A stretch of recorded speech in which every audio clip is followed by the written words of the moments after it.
Alright, so in this video, I'm going to solve the equation x to the power of 8 is equal to 25 squared.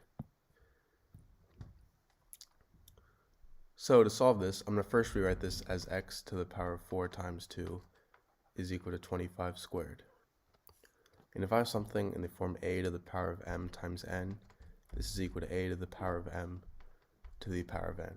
So x to the power of 4 times 2 is equal to x to the power of 4 to the power of 2, and this is equal to 25 squared.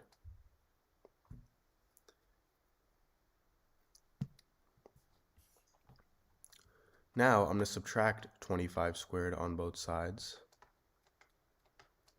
So these two cancel out, and I get x to the power of 4 to the power of 2 minus 25 to the power of 2 is equal to 0.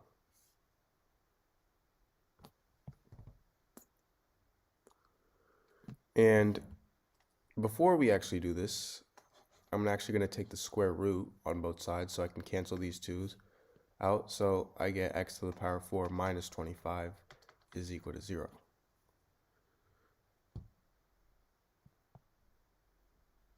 Now from here, I'm going to rewrite this as x squared to the power of 2 minus 5 squared is equal to 0. So now I can use the formula a squared minus b squared is equal to a plus b times a minus b on this. So this turns into x squared plus 5 times x squared minus 5 is equal to 0. So I get two equations. X squared plus 5 equals 0 and x squared minus 5 equals 0. So for x squared minus 5 equals 0, I get x squared equals 5. If I take the square root on both sides, I get x is equal to positive or negative square root of 5. Now for x squared plus 5 equals 0, I can subtract 5 on both sides.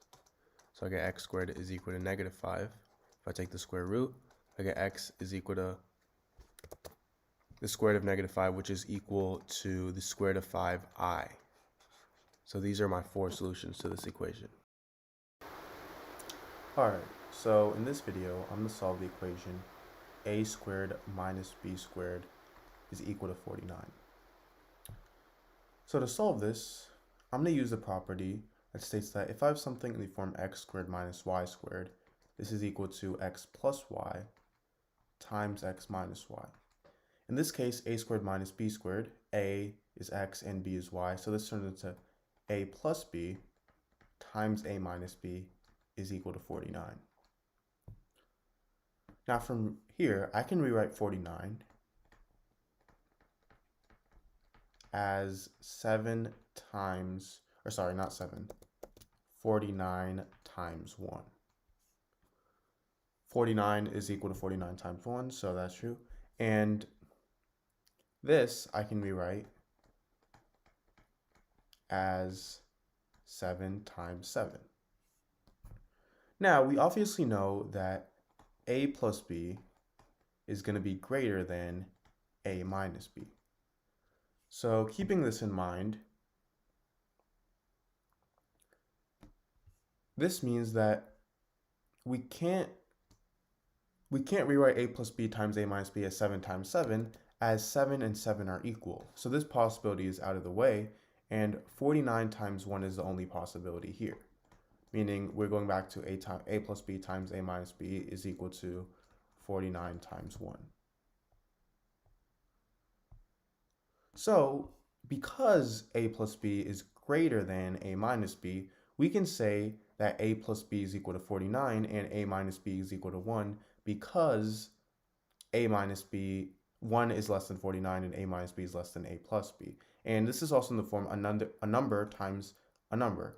So, and notice how this is equal to a number times another number. So we can say that a plus b is equal to 49 and a minus b is equal to 1. So what we have here is a system of equations, and I'm going to add these system of equations. A plus a is 2a, b and negative b cancel out, and 49 plus 1 is 50. So I get that 2a is equal to 50, and if I divide both sides by 2, these two cancel out, and I get a is equal to 25. Now that we know that a is equal to 25, remember how we said that a plus b is equal to 49. So this means that 25 plus b is equal to 49, and b is equal to 49 minus 25, which is 24. So a equals 25 and b equals 24.